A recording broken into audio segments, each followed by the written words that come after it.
열왕기상 16장. 여호와의 말씀이 하나니의 아들 예후에게 내려왔습니다. 예후가 바하사를 향하여 말했습니다. 너는 아무것도 아니었는데 내가 너를 높여서 내 백성 이스라엘의 지도자로 삼았다. 그런데 너는 여로보암처럼 내 백성 이스라엘이 죄를 짓도록 했고 그들의 죄 때문에 나를 화나게 만들었다. 바하사야, 그러므로 내가 너와 네 집안을 멸망시키겠다. 느밧의 아들 여로보암에게 벌을 내렸던 것처럼 너에게 벌을 내려 네 집안 사람 가운데 성에서 죽는 사람은 개들이 그 시체를 먹을 것이고 들에서 죽는 사람은 새들이 그 시체를 먹을 것이다. 바하사가 한 다른 모든 일과 전쟁에서 승리한 이야기는 이스라엘 왕들의 역사책에 적혀 있습니다. 바하사는 죽어 디르사에 묻혔습니다. 그의 아들 엘라가 뒤를 이어 왕이 되었습니다. 여호와께서 하나니의 아들인 예언자 예후를 통하여 바하사와 그의 집안에 대하여 말씀하셨습니다. 바하사는 여호와께서 보시기에 악한 일을 많이 했습니다. 그래서 주께서 크게 노하셨습니다. 바하사는 전에 여로보암의 집안이 한 일과 똑같이 악한 일을 저질렀습니다. 게다가 그는 여로보암의 집안 사람들을 다 죽여 여호와를 더욱 화나게 했습니다.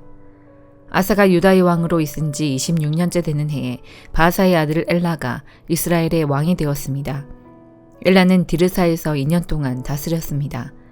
시므리는 엘라의 신하로서 엘라의 전차들 가운데 절반을 지휘하는 장군이었습니다. 엘라가 왕궁을 관리하는 아르사의 집에서 술에 취해 있을 때에 시므리는 엘라를 반역했습니다.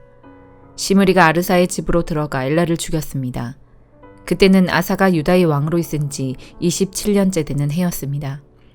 시므리가 엘라의 뒤를 이어 이스라엘의 왕이 되었습니다.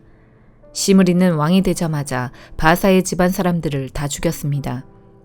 그는 바하사의 집안 사람과 그 친구들을 한 사람도 살려두지 않았습니다. 이처럼 시므리는 바하사의 집안을 완전히 멸망시켰습니다. 그리하여 여호와께서 예언자 예후를 통해 바하사에게 말씀하신 것이 그대로 이루어졌습니다. 이런 일은 바하사와 그의 아들 엘라가 저지른 모든 죄 때문에 일어났습니다. 그들은 자기들뿐만 아니라 이스라엘 백성까지 죄를 짓게 만들었습니다. 그들은 헛된 우상들을 만들어 이스라엘 하나님 여호와를 노하시게 했습니다. 엘라가 행한 다른 모든 일은 이스라엘 왕들의 역사책에 적혀 있습니다. 시므리는 아사가 유다의 왕으로 있은 지 27년째 되는 해에 이스라엘의 왕이 되어서 7일 동안 디르사에서 다스렸습니다. 그때 이스라엘 군대가 블레셋 마을인 기브돈에서 가까운 곳에 진을 치고 있었습니다. 진에 있던 사람들은 시므리가 반역하여 왕을 죽였다는 소식을 듣게 되었습니다. 그래서 그들은 그날로 군대 사령관인 오므리를 이스라엘의 왕으로 세웠습니다. 오므리와 모든 이스라엘 백성은 기브돈을 떠나 디르사로 쳐들어갔습니다. 시므리는 성이 점령되는 것을 보고 왕궁으로 들어가 불을 지르고 자기도 타 죽었습니다. 이와 같은 일은 시므리가 여호와께서 보시기에 악한 일을 하여 죄를 지었기 때문에 일어났습니다. 전에 여로보암이 이스라엘 백성에게 죄를 짓게 했는데 시므리도 여로보암이 지은 모든 죄를 그대로 따라했습니다. 시므리가 한 다른 모든 일과 엘라 왕에게 반역한 이야기는 이스라엘 왕들의 역사책에 적혀 있습니다. 이스라엘 백성이 두 무리로 나뉘었습니다. 한 무리는 기낫의 아들 디브니를 왕으로 삼길 원했고 다른 무리는 오므리가 왕이 되는 것을 원했습니다. 오므리를 따르는 사람들은 기낫의 아들 디브니를 따르는 사람들보다 강했기 때문에 싸움에서 그들을 이겼습니다. 그래서 디브니가 죽고 오므리가 왕이 되었습니다. 아사가 유다의 왕으로 있은 지 31년째 되는 해에 오므리가 이스라엘의 왕이 되었습니다. 오므리는 12년 동안 이스라엘을 다스렸는데 처음 6년은 디르사에서 다스렸습니다. 오므리는 세멜에게 은 2달란트를 주고 사마리아 언덕을 샀습니다. 오므리는 그 언덕 위에 성을 쌓고 그 성을 원래 주인이었던 세멜의 이름을 따서 사마리아라고 불렀습니다. 그러나 오므리는 여호와께서 보시기에 악한 일을 저질렀습니다. 오므리는 전에 있던 다른 왕들보다 더 악했습니다. 느밧의 아들 여로보암이 이스라엘 백성에게 죄를 짓게 했던 것처럼 오므리도 여로보암이 지은 모든 죄를 그대로 따라했습니다. 이스라엘 백성은 헛된 우상들을 섬겨서 이스라엘 하나님 여호와를 노하게 만들었습니다. 오므리가 한 다른 모든 일과 승리한 일들은 이스라엘의 왕들의 역사책에 적혀 있습니다. 오므리는 죽어서 조상들과 함께 사마리아에 묻혔습니다. 그의 아들 아합이 뒤를 이어 왕이 되었습니다. 아사가 유다의 왕으로 있은 지 38년째 되던 해에 오므리의 아들 아합이 이스라엘의 왕이 되었습니다. 아합은 사마리아에서 22년 동안 이스라엘을 다스렸습니다. 오므리의 아들 아합은 여호와께서 보시기에 악한 일을 많이 했습니다. 아합은 전에 있던 다른 왕들보다 더 악했습니다. 아합은 느밧의 아들 여로보암이 지은 죄를 그대로 따라했을 뿐만 아니라 그보다 더 큰 죄도 지었습니다. 아합은 시돈 사람의 왕 엣바알의 딸 이세벨과 결혼했습니다. 아합은 바알신을 섬기고 예배하기 시작했습니다. 아합은 사마리아에 바알의 신전을 세웠습니다. 그리고 그곳에 바알을 섬기는 제단을 쌓았습니다. 아합은 아세라 우상도 만들어 섬겼습니다. 아합은 전에 있던 다른 어떤 왕보다도 더 이스라엘의 하나님 여호와를 노하게 했습니다. 아합이 왕으로 있는 동안에 베델 사람 히엘이 여리고를 다시 세웠습니다. 히엘은 여리고 성을 쌓기 시작하면서 맏아들 아비람을 잃었습니다. 그리고 성문을 세울 때에는 막내 아들 스굽을 잃었습니다. 그래서 여호와께서 눈의 아들 여호수아를 통해서 하신 말씀이 이루어졌습니다. 골로새서 3장. 여러분은 그리스도와 함께 다시 살아났습니다. 그러므로 하늘에 있는 것에 마음을 두십시오. 그곳에는 그리스도께서 하나님 우편에 앉아 계십니다. 하늘에 속한 것을 생각하고 땅의 것에 마음을 두지 마십시오. 옛사람은 죽었으며 이제는 그리스도와 함께 하나님 안에서 새로운 삶을 사는 것입니다. 여러분 모두는 참 생명이신 그리스도께서 다시 오시는 날 영광 가운데 그분과 함께 거하게 될 것입니다. 여러분의 생활 가운데 죄악된 것은 다 버리십시오. 성적인 죄, 악한 행동, 나쁜 생각, 지나친 욕심 등은 하나님 이외의 것들을 더 소중히 여기는 마음가짐입니다. 하나님은 이런 일을 하는 자들에게 화를 내실 것입니다. 여러분이 예전에는 이런 일들을 했을지 모릅니다. 그러나 여러분의 생활 가운데서 이런 것들을 몰아내려고 힘쓰십시오. 분한 생각, 화를 내는 것, 다른 사람의 마음을 아프게 하는 말이나 행동, 선하지 못한 말들도 마찬가지입니다. 서로에게 거짓말을 하지 마십시오. 이제는 과거의 잘못된 삶에서 진정으로 벗어나야 할 때입니다. 여러분의 삶 속에 새로운 삶이 시작되었습니다. 여러분은 새 생활 가운데 더욱더 새로워져 가고 있습니다. 이것은 여러분을 창조하신 그분의 모습을 닮아가는 것입니다. 이 삶 속에서 하나님을 아는 참된 지식이 점점 더 자라날 것입니다. 새로운 생명을 받은 자들에게는 그리스도인이든지 유대인이든지 할례를 받은 사람이든지 그렇지 않은 사람이든지 아무런 차이가 없습니다.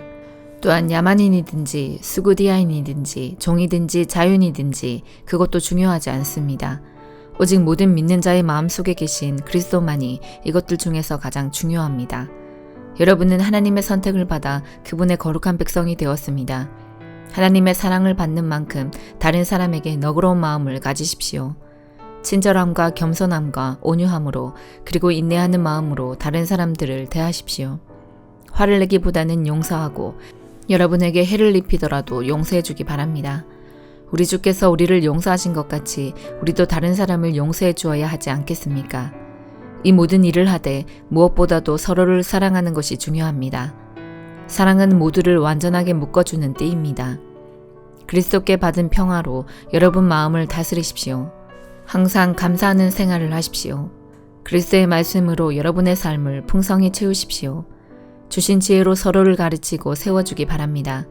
시와 찬양과 신령한 노래로서 감사한 마음을 하나님께 아뢰십시오. 여러분은 모든 말과 행동을 우리 주 예수님을 위해 하는 것처럼 해야 합니다. 하나님 아버지께 이 모든 것으로 말미암아 감사를 드리기 바랍니다. 아내들은 남편에게 복종하십시오. 이것은 주님을 믿는 자로서 당연히 해야 할 일입니다. 남편들은 아내를 사랑하고 부드럽게 대하며 아껴주십시오. 자녀들은 모든 일에 부모에게 순종하십시오. 이것은 주님을 기쁘게 해드리는 일입니다. 부모들은 자녀들에게 너무 엄하게 혼내지 마십시오.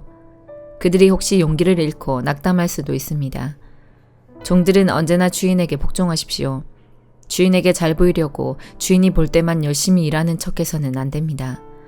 주님을 두려워하는 마음으로 정직하게 주인을 섬기기 바랍니다. 여러분이 하는 모든 일에 최선을 다하며 사람을 위해서가 아니라 주님을 위해 하듯이 열심히 일하십시오. 여러분은 우리 주님께서 그의 백성에게 약속하신 유업을 상으로 주실 것을 기억하기 바랍니다. 여러분이 바로 주님을 섬기는 일꾼들입니다. 또한 나쁜 짓을 하는 사람들은 그 대가를 받게 될 것을 기억하십시오. 주님은 모든 사람에게 공평하게 대하시는 분입니다. 에스겔 46장. 나 주 여호와가 이렇게 말한다. 동쪽을 향하고 있는 안쪽 정원의 문은 일하는 6일 동안은 닫아두었다가 안식일과 초하루 축제일에는 열어라. 왕은 바깥 통로를 지나 현관으로 들어와서 문기둥 곁에 서 있고 제사장은 왕을 대신하여 태워드리는 제물인 번제물과 화목제물을 바쳐라. 왕은 그동안 문 입구에서 경배한 후에 밖으로 나갈 것이며 문은 저녁까지 닫지 마라. 이 땅 백성도 안식일과 초하루 축제일에 문 입구에 서서 여호와 앞에 경배하여라. 안식일에 왕이 여호와께 바쳐야 할 번제물은 흠없는 어린 양 6마리와 흠없는 순양 1마리이다. 순양 1마리와 함께 드리는 곡식 제물의 양은 1에바이다. 하지만 어린 양들과 함께 드리는 곡식 제물은 그가 원하는 만큼 바칠 수 있다. 그리고 이 경우 곡식 1에바를 바칠 때마다 올리브 기름 1흰도 함께 바쳐라. 초하루 축제일에는 모두 흠없는 수송아지 1마리와 흠없는 어린 양 6마리와 흠없는 순양 1마리를 바쳐라. 수송아지 1마리와 함께 드리는 곡식 제물의 양은 1에바이다. 순양 1마리의 경우도 마찬가지이다. 하지만 어린 양을 드릴 경우 곡식 제물의 양은 그가 원하는 만큼 바칠 수 있다. 그리고 이 경우 곡식 1에바를 바칠 때마다 올리브 기름 1흰도 함께 바쳐라. 왕은 성전에 들어올 때 현관으로 들어오고 나갈 때도 그곳으로 나가거라. 이 땅 백성이 절기를 맞아 여호와 앞에 나아올 때에 북쪽 문으로 들어온 사람은 남쪽 문으로 나가고 남쪽 문으로 들어온 사람은 북쪽 문으로 나가거라. 누구든지 같은 문으로 들어와서 같은 문으로 나가면 안 되고 반드시 들어온 문과 반대되는 쪽으로 나가야 한다. 왕은 백성들과 함께 들어왔다가 그들과 함께 나가거라. 절기들과 특별한 날들에는 밀가루 1에바를 곡식제물로 바치되 수송아지 1마리와 함께 바쳐라. 그리고 순양 1마리에도 밀가루 1에바를 곁들여 바쳐라. 하지만 어린 양을 드릴 때에는 드리고 싶은 만큼 곡식제물을 바칠 수 있다. 곡식 1에바를 바칠 때마다 올리브 기름 1흰도 함께 바쳐라. 왕이 여호와께 번제물이나 화목제물을 바치고자 할 때에는 왕을 위해 동쪽 문을 열어놓아야 한다. 왕은 안식일에 하듯이 번제물과 화목제물을 바치고 나갈 것이며 왕이 나가면 문을 닫아야 한다. 너희는 매일 아침마다 1년 된 흠없는 어린 양을 여호와께 태워드리는 번제물로 바쳐라. 또 아침마다 곡식제물과 함께 어린 양을 바쳐라. 어린 양을 바칠 때에는 밀가루 6분의 1에바와 기름 3분의 1 흰을 함께 바쳐라. 이것이 여호와께 바칠 곡식제물이며 지금부터 영원히 지켜야 할 규정이다. 그러므로 제사장은 언제나 이와 같이 어린 양과 곡식제물과 올리브 기름을 번제물로 바쳐라. 왕이 자기 아들에게 땅을 선물로 주면 그 땅은 그 아들의 자손의 것이 되어 그들 가족의 재산이 될 것이다. 그러나 왕이 자기 종에게 땅을 선물로 주면 그 땅은 자유의 해까지만 그 종의 것이 되고 그 뒤에는 다시 왕의 것이 된다. 왕의 땅은 오직 왕의 아들에게만 주어진다. 왕은 백성의 땅을 빼앗고 그들을 쫓아내서는 안 된다. 왕이 자기 아들에게 땅을 줄 때에는 자기 땅 가운데서만 주어라. 그리하여 내 백성이 자기 땅에서 쫓겨나는 일이 없어야 한다. 그때 그 사람이 나를 데리고 문 곁에 있는 통로를 지나 제사장들이 사용하는 거룩한 방으로 들어갔는데 그 방은 북쪽을 향해 있었다. 그곳에서 그는 내게 서쪽 끝에 있는 한 곳을 보여주었다. 그 사람이 내게 말했다. 이곳은 제사장이 허물을 씻는 제물인 속건 제물과 죄를 씻는 제물인 속죄 제물을 삶고 곡식 제물을 굽는 곳이다. 이곳에서 삶으면 제사장이 그 제물들을 바깥들로 가져나갈 필요가 없어지고 따라서 백성은 다치지 않게 된다. 그런 후에 그 사람은 나를 데리고 바깥들로 나가서 뜰 네 모퉁이를 돌았다. 뜰 모퉁이마다 작은 뜰이 있었다. 뜰 네 모퉁이에 작은 뜰들이 있었는데 그 뜰의 길이는 20m요, 너비는 15m였다. 모퉁이에 있는 네 뜰의 크기는 모두 같았다. 작은 네 뜰을 빙 둘러 돌담이 있었고 돌담 안에는 불을 지피는 부엌이 있었다. 그 사람이 내게 말했다. 이곳은 부엌이다. 성전 제사장들이 백성의 제물을 여기에서 삶는다. 시편 102편. 여호와여, 나의 기도를 들어주소서. 도와달라는 나의 부르짖음이 주께 이르게 해주소서. 내가 고통스러워하고 있을 때에 주의 얼굴을 내게서 숨기지 마소서. 내게 귀를 기울여 주소서. 내가 부르짖을 때에 어서 빨리 내게 대답해 주소서. 나의 세월은 연기처럼 사라져가고 내 뼈는 숯불처럼 타들어갑니다. 내 마음은 풀처럼 말라 시들었으며 음식 먹는 것조차 잊어버렸습니다. 신음하다 지쳐버려 이제는 뼈와 가죽만 남았습니다. 나는 사막의 올빼미와 같습니다. 폐허가 된 집터의 부엉이와 같습니다. 지붕 위에 외로운 한 마리 새처럼 뜬 눈으로 밤을 지새우고 있습니다. 온종일 원수들이 나를 빈정대며 모욕합니다. 나를 조롱하는 자들이 내 이름을 들먹이며 저주합니다. 내가 죄를 음식같이 먹고 눈물을 물처럼 마십니다. 주께서 크게 분노하시고 나를 들어 내던지셨습니다. 나의 인생은 석양의 그림자와 같고 마치 풀처럼 시들어갑니다. 여호와여, 주는 영원히 왕좌에 앉아 계십니다. 주의 명성은 대대로 영원할 것입니다. 주께서 오셔서 시온에게 자비를 베풀어 주소서. 이제는 시온을 불쌍히 여겨주실 때입니다. 주의 종들은 폐허가 된 시온의 돌들을 아낍니다. 그 먼지 하나에도 그들은 눈물을 짓습니다. 세상의 모든 나라들이 여호와의 이름을 두려워할 것입니다. 이 땅의 모든 왕들이 주의 영광을 높일 것입니다.